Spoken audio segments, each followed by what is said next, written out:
Hello, जय श्री कृष्णा। चलो अपनी क्लास शुरू करते हैं। उससे पहले मैं आपको एक बात जरूर कहूंगा कि आपको ये कंटेंट बढ़िया लगे तो आप प्लीज इस चैनल को सब्सक्राइब जरूर करें, जिससे हमारा हौसला निरंतर बरकरार रह सके। तो इसी के साथ चलिए अपनी क्लास शुरू करते हैं। कल हमने पढ़ा था मगध पर मौर्य शासन कैसे स्थापित करा था और किसने करा था। चंद्रगुप्त ने चाणक्य की सहायता से मौर्य साम्राज्य की स्थापना करी थी। तो आज हम इस क्लास में देखने वाले हैं कि मौर्य साम्राज्य की स्थापना की जो जानकारी है वो हमें कहां कहां से प्राप्त होती है। तो इसी के साथ हम पढ़ेंगे अर्थशास्त्र। अर्थशास्त्र के रचयिता कौन थे? विष्णुगुप्त, कौटिल्य और चाणक्य, तीनों एक ही व्यक्ति के नाम है। तो इसी के साथ आगे बढ़ते हैं। तो इस अर्थशास्त्र के 15 अध्यायों में यह हमें विभाजित मिलता है तथा 180 सब्जेक्ट इसमें बटे हुए हैं और 6000 श्लोक हमें यहाँ से प्राप्त होते हैं। यहाँ से हमें सामाजिक, आर्थिक और राजनीतिक की संपूर्ण जानकारी प्राप्त होती है।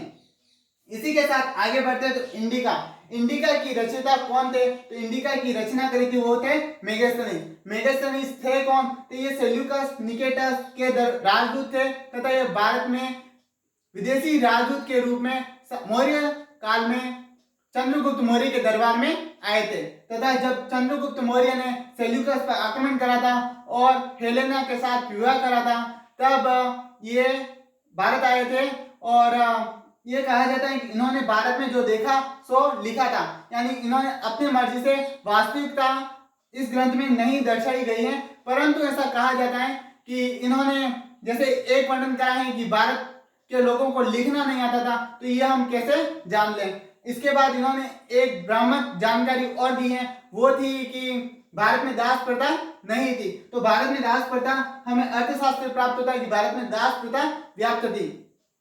और अगर बात करें तो एक जानकारी इसने ये भी दी है कि भारत के जो जातियां थी वो 7 जातियों में पूरा समाज विभाजित था, जबकि भारत के अंदर बहुत सारी जातियां निवास करती थी। तो इसके अलावा भी अगर हम देखें तो बहुत सारी ऐसी जानकारियां जो मेगास्थनीज ने भ्रामक जानकारी है, यानी इनको वास्तविक स्थिति का पता नहीं था, फिर भी इन्होंने वर्णन कर लिया। इसके अलावा बहुत सारी ऐसी जानकारी भी हमें मिलती है जिस पर हम भरोसा कर सकते हैं, परंतु जो इंडिका है इसकी जो वास्तविक प्रतिलिपि थी, यानी वास्तविक जो पुस्तक थी वो किसी कारण से नष्ट हो गई, यानी कि वास्तव में हमारे पास इंडिका की प्रति अभी वर्तमान में मौजूद नहीं है। परंतु इसकी जो कॉपियां थी इसको देखकर अनुवाद करा था, किसी ने अंग्रेजी में करा, किसी और भाषा में करा, तो हमारे पास प्रतिलिपि आज भी मौजूद है, यानी उसका अध्ययन करके हम इसके बारे में जानकारी, मौर्य शासन के बारे में जानकारी प्राप्त करते हैं।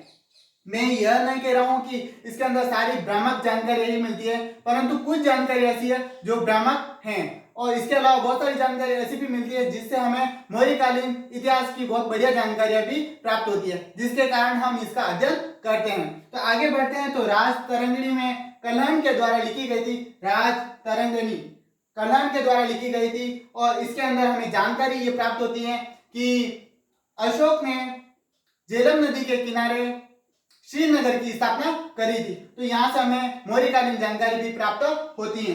आगे बढ़ते हैं। तो मुद्रा राक्षस विशाखादंत के द्वारा लिखा गया है और इसके अंदर हमें गुप्त, मौर्य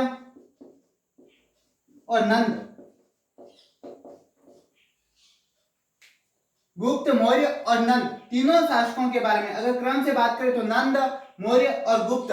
पहले सबसे पहले नंद थे, नंद को परास्त करके मौर्य आए थे, मौर्य का जब पतन हो जाता है तब गुप्त आते हैं। तो गुप्त यानी हमें तीनों की जानकारी प्राप्त होती है। यह जो मुद्रा राक्षस है यह ऐसा कहा जाता है कि ये जासूसी ग्रंथ था और इसके अंदर चंद्रगुप्त मौर्य को वृषण कहा गया है। वृषण कहा गया है, किसको कहा गया? चंद्रगुप्त मौर्य को। और चंद्रगुप्त मौर्य को वृषण कहा गया है। तो वृषण का अर्थ यह होता है कि निम्न कुल में पैदा हुआ।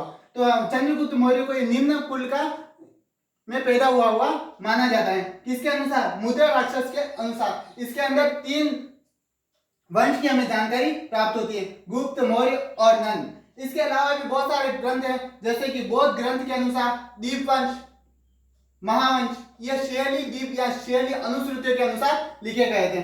अब जैन ग्रंथ की बात करें तो भद्रबाहु ने कल्पसूत्र नामक ग्रंथ की रचना करी थी।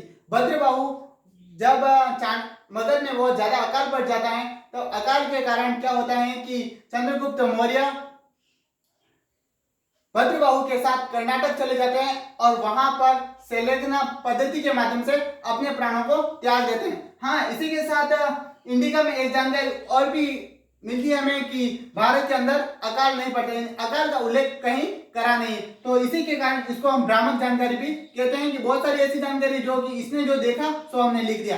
एक प्रकार से यूं समझ सकते हैं हम कि कोई हमारे मेहमान आता है बाहर से तो हम क्या करते हैं, ज्यादा दिखावापन करते हैं, जो हमारे पास नहीं होता है उसको छिपा देते हैं, वास्तविकता को छिपाकर जो बाहरी दिखावापन है वो बहुत ज्यादा हम दिखाते हैं। तो ऐसा ही कहा जाता है कि बाहरी व्यक्ति था, इसको जैसा जैसा दिखाया गया वैसा वैसा इसने वर्णन कर दिया, यानी कि वास्तविकता का अभाव पाया गया।